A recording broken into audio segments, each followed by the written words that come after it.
Oke, assalamualaikum warahmatullahi wabarakatuh. Untuk kali ini saya akan melanjutkan mengenai video eh, penjelasan ekspektasi, penetapan dan klarifikasi ekspektasi ya. Nah, ini adalah video kelanjutannya mengenai klarifikasi ekspektasi tersebut. Nah, di sini saya sudah buka Permenpan 6 tahun 2022 ya, saya sudah buka. Namun saya sebelum kita melakukan pembahasannya, saya ingin lagi-lagi melalui video ini saya mengingatkan kepada teman, jika ini menunjukkan waktu sholat, silahkan tunaikan ibadah sholatnya dulu. Saya tidak ingin video ini menjadi penyebab terlalaikan ibadah sholat teman-teman. Videonya bisa di pause, baru kemudian nanti dilanjutkan. Bagi yang sudah melaksanakan, langsung aja menyimak. Oke. Seperti kembali yang saya sudah katakan bahwa saya sudah buka Permenpan 6 tahun 2022. Saya langsung aja ke bagian ini halaman berapa ya? Ini halaman 6, ada pasal 8 ya. Jadi saya hanya membahas clue-cluenya saja. Saya teman-teman bisa baca secara keseluruhan. Oke. Di sini saya sudah buka pasal 8 mengenai penetapan dan klarifikasi ekspektasi sebagaimana dimaksud dalam pasal 7 ayat 3 dilakukan dengan mengacu pada ya. Jadi acuannya itu mengacu pada rencana strategis. Nah, rencana strategis seperti apa yang dimaksud nanti akan saya bahas. Kemudian perjanjian kinerja unit kerja ya. Kemudian organisasi dan tata kerja, ada rencana kinerja pimpinan dan kompetensi, keahlian atau keterampilan. Oke, jadi untuk melaksanakan sebuah penetapan dan klarifikasi ekspektasi ya, jadi tujuan yang ingin dicapai itu ditetapkan dengan cara ya adanya perencanaan strategis, perjanjian kinerja, adanya unit organisasi dan tata kerja, kemudian ada rencana kinerja pimpinan dan kompetensi, keahlian dan atau keterampilan. Jadi kalau saya melihat ini bagian E-nya khusus merujuk kepada tingkatan jenjangnya ya, baik yang D3 maupun S1 seperti itu ya. Oke, selanjutnya kita menuju ke halaman halaman 26 di sini ya, mengenai penjelasan penetapan dan klarifikasi ekspektasi. Di sini sudah ada ya, sini halaman 26. Saya langsung ke bagian poin 1 ya.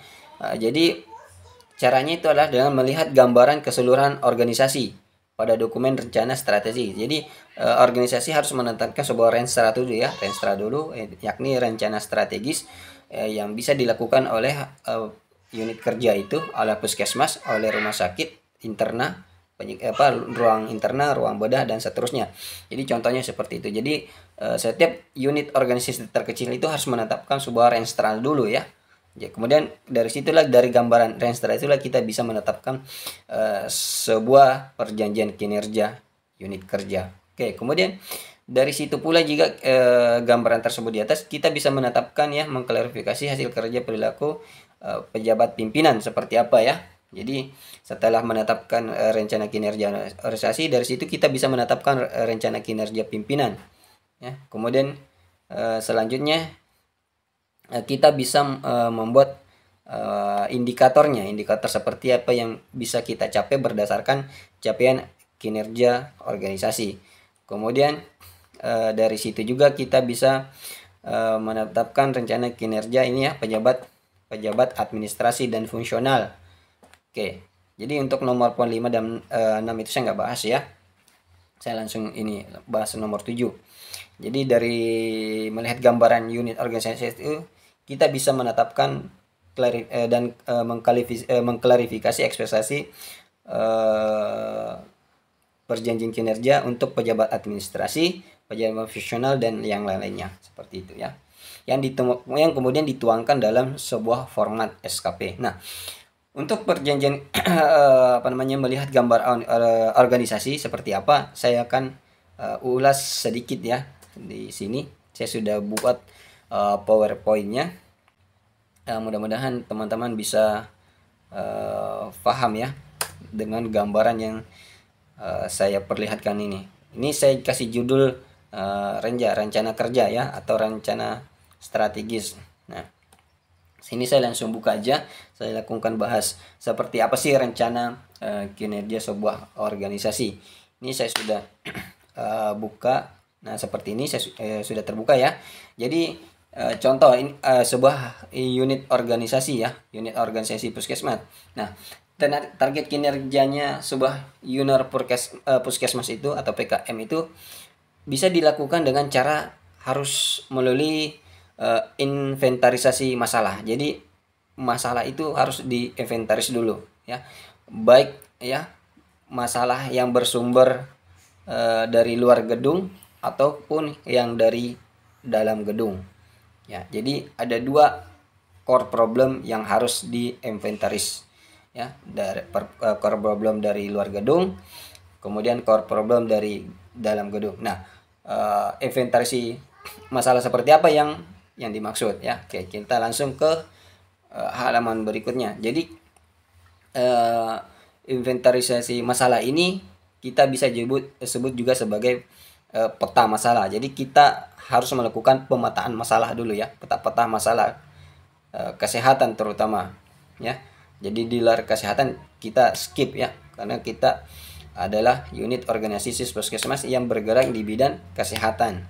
Jadi tentunya peta masalah kesehatan yang harus kita lakukan pemetaan. Oke, seperti apa? Nah, di sini sudah ada gambaran ya peta masalah. Jadi peta masalah itu adalah mungkin bisa saja itu penyakit individu ya, penyakit individu, kelompok dan masyarakat. Yalah seperti itu ya. Kemudian ada masalah sanitasi, kemudian ada masalah morbilitas dan mortalitas mungkin seperti itu ya pemetaannya secara gambaran umumnya. Kemudian kita persempit lagi ya. Kita persempit lagi. Tadi itu masalah yang di luar gedung ya. Di luar gedung. Jadi ini masih gambaran umum aja ya. Jadi core problem ini yang di luar gedung mungkin ada masalah tadi kita petakan penyakit individu ya, masalah kesehatan individu, masalah kesehatan kelompok, masalah kesehatan masyarakat. Oke, nah kemudian ada sanitasinya yang buruk umpamanya. Kalau semua sanitasinya masyarakat kita yang di wilayah kerja kita di situ aman aja, berarti kita tidak usah memasukkan masalah sanitasi kalau memang semuanya sanitasinya bagus. Umpamanya kemudian tingkat morbilitasnya umpamanya tidak terlalu banyak ya. Nggak usah ngasih masuk kalau memang morbilitasnya tingkat status derajat kesehatannya semuanya umpamanya oke aja. Nah, berbeda umpamanya kalau memang semuanya rata-ratanya buruk ya, di wilayah kerja kita itu tingkat kesakitannya lebih tinggi, maka itu kita masukkan sebagai suatu core problem dulu. Kita kasih poin umumnya dulu, baru kita masuk ke poin secara khususnya lagi. Kemudian kita masuk ke bagian dalam gedung. Apa yang jadi masalah di dalam gedung? Umpamanya contoh masalah kesehatan individu ya. Ternyata kasus kunjungan morbilitasnya dalam gedung itu, kunjungannya itu jauh lebih tinggi daripada umpamanya kunjungan yang lainnya. Umpamanya hanya sekedar konsultasi aja ya. Nah, ternyata kunjungan morbilitas itu jauh lebih tinggi. Maka nanti pada saat pemetaan masalah ini nanti ada stepnya apa yang harus kita buat. Kemudian ada masalah prasarana penunjang kantor. Nah, tentunya adalah suatu problem juga. Jadi kita tidak hanya aspek masalah kesehatannya, juga kita melihat aspek persoalan sarana penunjang kita untuk bekerja ya. Nah, itu yang bisa kita ambil.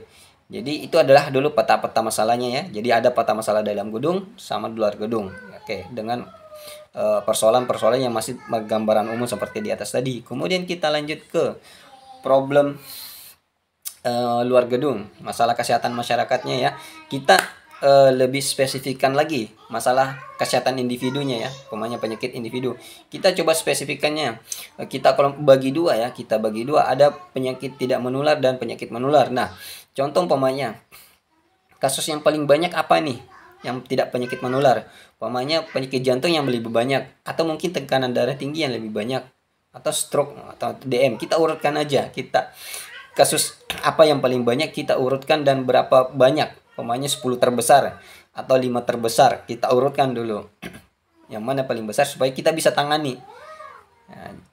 Nah, kemudian selanjutnya adalah ada penyakit menular. Contoh umpamanya ISPA nih, ISPA yang di tahun itu memang sangat tinggi. Kemudian ada diare, ada TB paru dan lain sebagainya yang penyakit menular. Kita urutkan dulu 10 terbesarnya atau 5 terbesarnya dulu. Ya, itu jadikan kita sebuah core problem. Nah, ketika sudah kita jadikan itu core problem, nanti kita bisa jadikan sebagai suatu tujuan. Nah, kemudian selanjutnya masalah luar gedung juga masih ada masalah kesehatan ibu nih. Pemainnya KB-nya yang rendah, cakupannya rendah. Cakupan KB rendah, persalinan nakesnya rendah. Ya, ini persalinan nakes ya yang ditolong oleh nakes dan non nakes berbanding mana nih? Pemainnya masih banyak persalinan yang dilakukan oleh non nakes, dukun-dukun ya, dukun beranak ya. Nah, itu juga suatu problem juga ya. Kemudian adanya hamil risti, resiko tinggi, ada gizi bumil yang memang harus diperhatikan dan lain-lain, masalah kesehatan ibu ya. Kemudian ada masalah kesehatan anak lagi, ada stunting atau gizi buruk yang dulu kita kenal sebagai gizi buruk ya. Ada masalah cakupan imunisasi anak yang tidak memadai ya, belum semuanya. Nah, itu adalah sebuah masalah-masalah juga, peta-peta masalah yang harus kita kumpulkan, yang harus kita tangani. Kemudian ada masalah kesehatan respro ya, kesehatan reproduksi remaja. Ada umpamanya masalah amenorrhea ya, tidak mengalami haid padahal diri usianya udah seharusnya haid ya, tapi mengalami amenorrhea, sorry bahasa saya kececeran. Kemudian terjadi dysmenorrhea umpamanya dan lain-lain. Itu masalah respro remaja ya. Kemudian selanjutnya kita beralih ke core problem kedua ya, masalah dalam gedung tadi. Nah, kita coba ketika kita sudah tahu bahwa morbilitasnya itu lebih banyak nih daripada kunjungan biasa nih, maka yang harus kita lakukan adalah tentunya bagaimana dengan persediaan obat nih, persediaan obat atau persediaan alkes, alat kesehatan yang menunjang untuk kita bisa kerja nih. Kemudian masalah sarana penunjang kantor yang lainnya umpamanya apa-apa aja, masalah dokumentasi, surat menyurat dan seterusnya. Jadi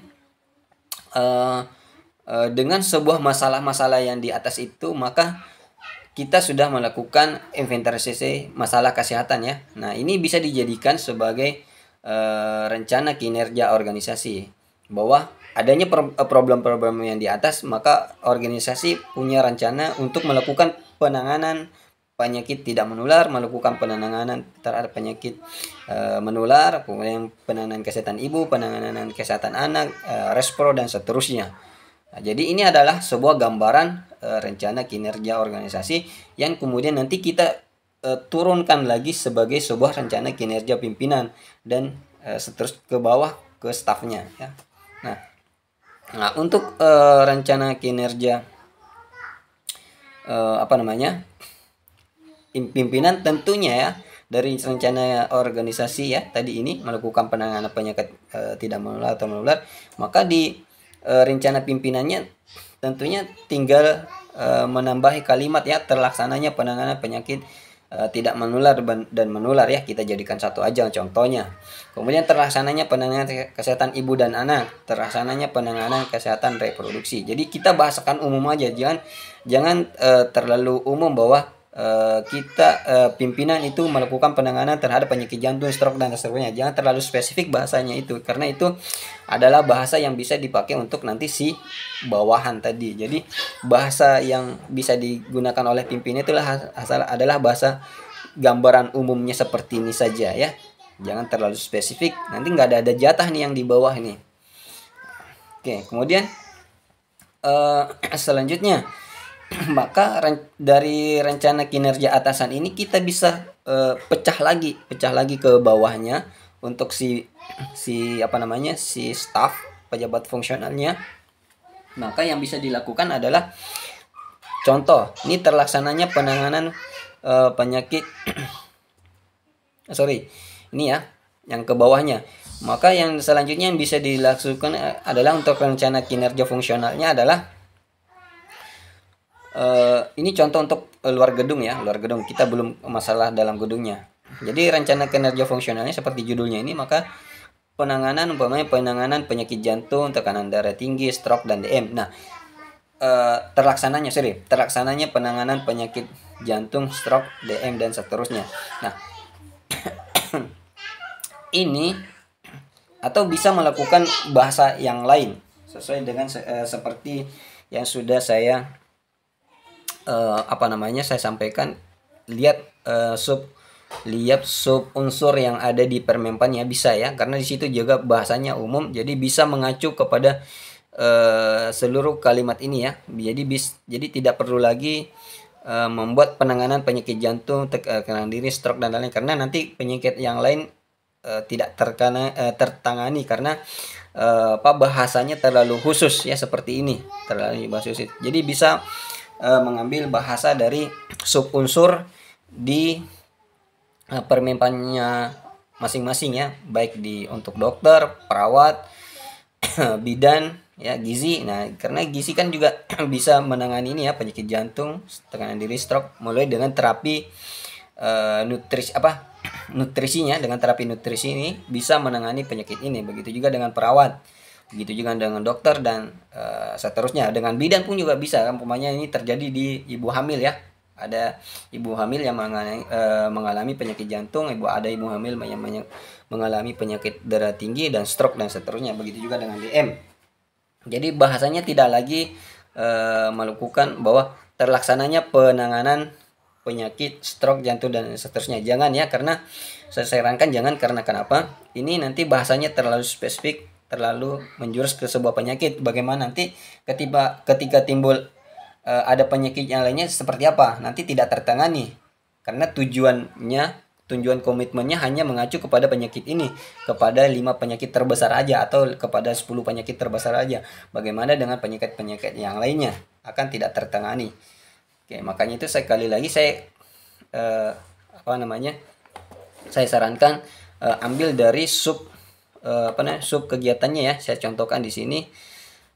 Saya punya kegiatan mana ya, sub unsur. Coba saya buka dulu permenpannya ya. Ini saya ambil permenpannya bidan aja, contoh aja ya, contoh saja. Saya scroll ke bawah ke tabelnya ini. Nah, ini sudah ada tabelnya seperti ini. Ini rencana kerja seri ini, butir butir kegiatan. Saya coba cari yang oke, anggaplah S1 ya, S1. Nah, jadi ambil sub unsurnya yang ada di sini. Jadi melakukan pelayanan kesehatan ibu. Jadi itu aja. Jangan terlalu spesifik bahasanya ke sini ya. Mana tadi? Jangan terlalu spesifik bahasanya, terlaksananya pelayanan KB, persalinan nakes atau dan nakes, resti dan lain-lain. Karena nanti ada pekerjaan yang lain ya. Ada pekerjaan persalinan patologis seperti apa tuh? Karena bahasanya fokus ke sini, ya. Jadi biar bahasanya mencapai maksud saya mengakomodir semuanya, maka ambil aja ini sub unsurnya. Sub unsur yang ada di sini yakni terlaksananya pelayanan kesehatan ibu. Nah, ini sub unsurnya ini bisa mengeksekusi semua yang ada di sini ya.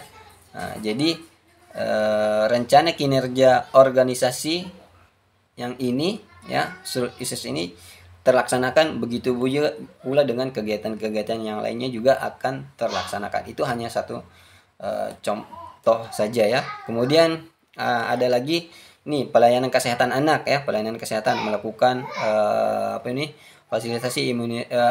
melakukan fasilitasi inisiasi menyusui dini, IMD. Nah, di masalah di IMD kan di sini juga tadi kita bahas, karena memang berdasarkan peta masalah unit organisasinya tadi itu nggak ada. Nah, ketika umpamanya kasus di Lepangin itu ada 1 atau 2, ada 10, maka dengan mengambil yang ini, mengambil sub unsur ini sebagai sebuah kalimat kinerja kita, itu nggak ada masalah, karena masalah IMD juga tertangani, masalah yang ini juga ya, cakupan imunisasi juga ini tertangani juga. Nah, seperti itu maksud saya ya. Begitu juga masalah amenorrhea dan dysmenorrhea ya. Oke, mungkin itu saja mengenai masalah rencana kinerja organisasi. Kemudian bagaimana itu bisa terurut dari rencana organisasi yang awalnya tadi rencana kinerja organisasi ya, kemudian menjadi sebuah rencana kinerja, ini rencana kinerja organisasi, kemudian menurun lagi menjadi kinerja atasan, kemudian turun lagi menjadi rencana kinerja fungsional. Nah, begitu juga pejabat-pejabat administrasinya yang lain. Jadi sepertilah caranya menyusun sebuah rencana kinerja. Jadi sekali melakukan pemetaan, semuanya bisa terplot dengan baik. Oke, mungkin itu saja penyajian saya. Mudah-mudahan bisa bermanfaat. Terima kasih atas sudah menyimak. Akhir kalam, nun wal kalami wa ma yasturun. Assalamualaikum warahmatullahi wabarakatuh.